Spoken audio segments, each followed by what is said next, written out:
Remember when the Rally Cat was the most fun we'd had all season? Yeah, me too.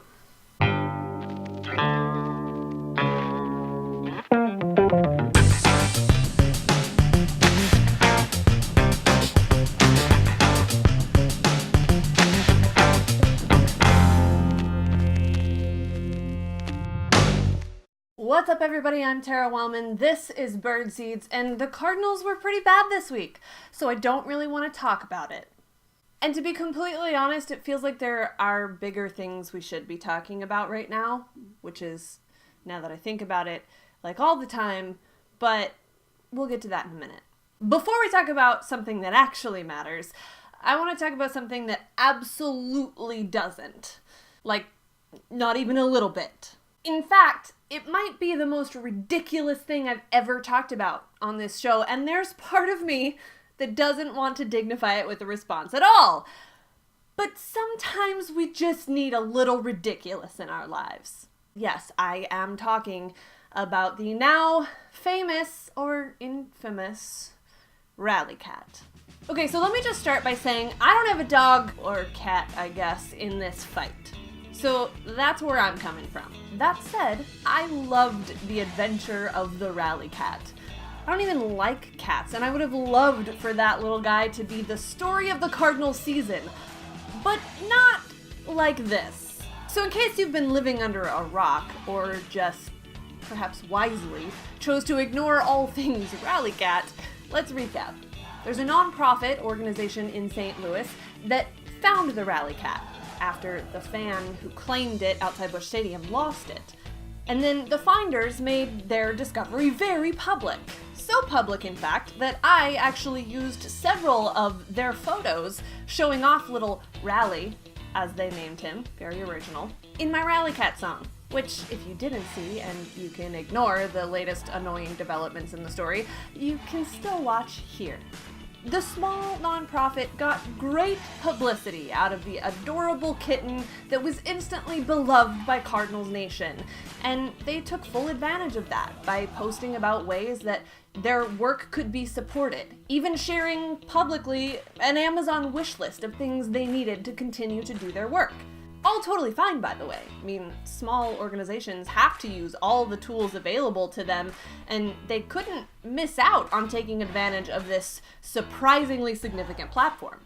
But the Cardinals, meanwhile, apparently considered little Rally their cat, and they were making plans to bring him home to Busch Stadium as soon as he was declared healthy and ready to move on. Now, I don't know exactly what the Cardinals had in mind, what they had planned to do with little Rally when they completed the adoption of the cat. There was a statement about him living in a clubhouse and being a team mascot of sorts, and assuming they had actual plans to take care of the cat, not just make it some sort of caged attraction, I might be in the minority, but I don't see a huge problem with that. Mind you, I've been lobbying my boss for years to get us an office puppy. I think we would all be much more productive if we could take regular puppy breaks. So I have no problem with animals in the workplace. Apparently, though, the keepers of the cat did have a problem with that. A big problem. Now, what really went down between the two now opposing organizations is a complete unknown. I mean, there's a lot of he said, she said going on that we, the general public, can never really confirm or deny. But from my perspective, none of it should have been made public. The two parties should have made contact and sorted all of these details out before going at each other with strongly worded press releases. But as absurd as all of that was, it got worse. Yeah, I don't know. I still can't wrap my head around it either. But the cat, lawyered up. All right, so Albert, I gotta ask, man, how did we get here? How did we go from #RallyCat, the city is just pumped up, everybody is loving this, to speaking to you, the cat/SDL FCO attorney? How did we get here? All right, well, we got here in one way, and it's very simple, and that is there are human beings in this world that are known as cat people. For those of you who are familiar with cat people, do not underestimate their commitment to all things that are right, good, and appropriate for our feline friends. Albert, how does the cat feel right now? Yeah, I've had a great deal of time interacting with my client, Rally Cat. Truly an amazing young man. Look, he made his debut in the major league ballpark known as Busch Stadium, and it's going to be tough for him going forward to go back to the minor leagues. And here he is. He's a bit circumspect. He's a bit insightful as well. He's concerned about his future, and I did garner from him his willingness to explore the free agency. So we're hopeful.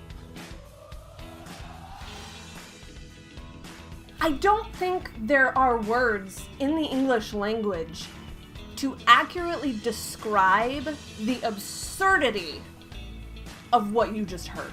I mean, this has to be a big joke, right? Like, everyone's in on it, and all of a sudden someone's gonna jump out and go, gotcha! Like, right before Rally Cat Appreciation Day or something, right? So let's recap. An adorable stray cat ran out onto the field at Busch Stadium mid-game. Once it was removed, Yadier Molina hit a grand slam on the very next pitch, and the Cardinals go on to extend their winning streak. The Rally Cat craze was an overnight sensation. It was dumb and overblown, and I didn't care because it was the most fun I'd had all season. And then the Cardinals, with an assist from the friendly local feline foundation and a creepy, attention-hungry lawyer, found a way to ruin it. This is why we can't have nice things. So, what do I do with this now? Do I keep it and just bury it in a drawer somewhere as a reminder of what could have been? Do I try to return it because I can't handle the factor that's associated with it now? Or do I just embrace it and wear it with pride, loving every second of the nonsensical reality that is the Rally Cat story? What do you think? Let me know in the comments below. But here's the thing.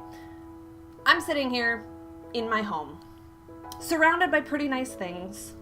I'm about to go get in my car and drive down my street and run my normal errands, and then I'll come home and get in my warm bed, and then get up in the morning and go to work like always. I'm sitting here talking about something as meaningless as a stray cat's future home, and my local news is predicting extremely heavy rainfall that might result in up to 2 inches of rain. Meanwhile, tens of thousands of people are dealing with actual extremely heavy rainfall to the tune of 50, that's 50 inches of rain in the path of Hurricane Harvey. I mean, there were legitimately nursing homes where elderly people were sitting in waist-deep water, waiting for someone to come help them evacuate. There are families who did evacuate who probably won't have anything to come home to. And in keeping with the theme of this whole video, there are animals who were either abandoned or who were already in shelters that are now trapped and can't do anything to help themselves. No, this part isn't about baseball.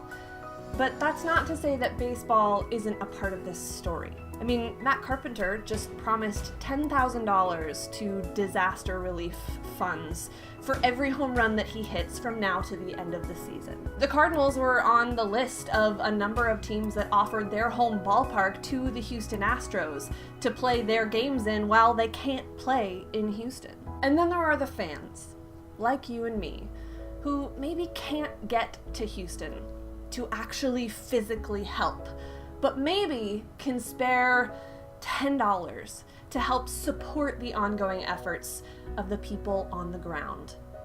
Now, I can't promise $10,000 a like on this video or anything like that, but I will promise to do what I can, and I hope you will too, because some things are bigger than baseball. A lot of things are bigger than baseball, and definitely bigger than Rally Cats. I'm Tara Wellman, and I'll see you next time on Birdseeds. If you missed last week's episode, go ahead and click right here to go straight there. And if you want to make sure that you never miss an episode of Birdseeds, click subscribe.